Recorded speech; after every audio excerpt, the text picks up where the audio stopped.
Hello Internet, I hope you guys are having a safe and happy Halloween. Jesus loves you. My name is Cody and this is a Christian news show we do on Mondays, Wednesdays, and Fridays with geeksundergrace.com. And speaking of the website, it actually just became one of the top 1 million websites in the world. And to everybody I've told that to, they're kind of just like, wow, that's a really big number. But breaking through that number actually opens a lot of doors. People see that and they go, okay, these guys are a legitimate website. Maybe we can start thinking about doing business with them. And so personally, I've been watching Geeks Under Grace since day one, and to actually get to be a part of it now just means so much to me. And for the first story of the day, we need to go back to Houston. We kind of touched on this once before, but in Houston, the pastors were being forced to send in their sermons to the government. According to the city officials at the time, the reason that they did this was because they wanted to check to see if there was anything political in the pastor's sermons which would be against the law. It kind of became clear though that this was more about a law that was just passed dealing with homosexuality. They didn't want the pastors talking about it, especially because the mayor was homosexual herself. In the beginning, the mayor didn't really know anything about this, but then she found out and she was like, sounds good to me. And so because this was kind of,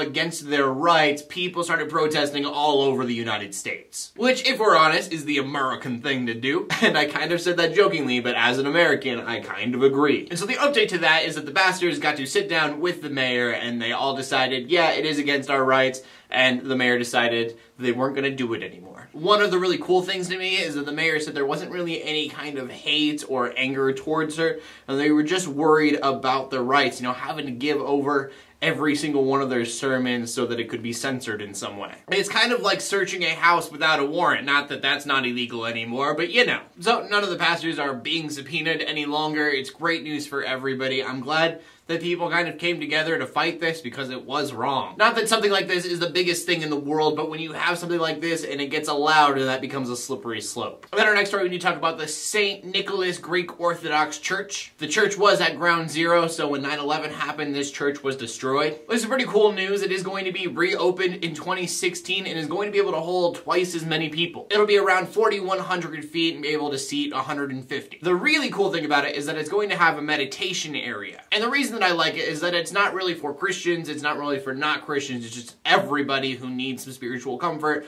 then go there, sit, just meditate on things. So I find it very exciting. I do kind of have one issue with it. Probably about a couple years ago now, we talked about a mosque that was trying to be built, like a Muslim church pretty much. Kind of in the same area, but everyone called it disrespectful. There were petitions everywhere not to get it built. And I know a lot of conservatives are gonna look at this and go, yeah, well, Christians didn't, fly a plane into the World Trade Center. Which I get, and that's kind of why the Muslims are trying to build this mosque, so they could be like, hey, we're not all trying to fly planes into buildings. And so you might agree or disagree with me, but it just seems kind of hypocritical that everyone's praising that the church is going up, which I think is great, and I definitely didn't think that the mosque going up was super great, but petition one and then are praising the other seems a little, hypocritical. But that's just me. Anyways, final story of the day. We've talked in the past about, Bible studies where you go to a bar and you drink some beer and do a Bible study. And most people that I've talked to have been like, yeah, that actually sounds kind of cool. I don't see anything wrong with that. Well, now there's this church in Tulsa and you can actually go to church and drink a few beers. They do it on Sunday nights. You get a 3-beer limit and then you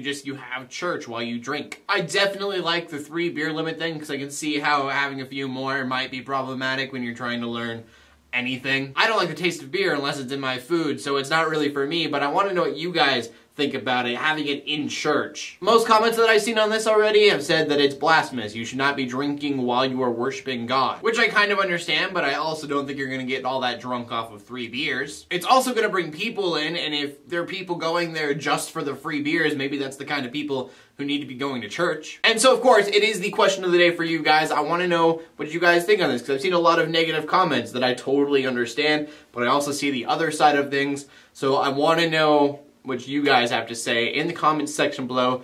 Please go do that, and then go check out geeksundergrace.com. My name's Cody Armour, bringing you Christian news in a not-so-boring kind of way every Monday, Wednesday, and Friday. In closing, let the haters hate, let the Christians pray, and to everybody, like, subscribe. I will see you later, and God bless.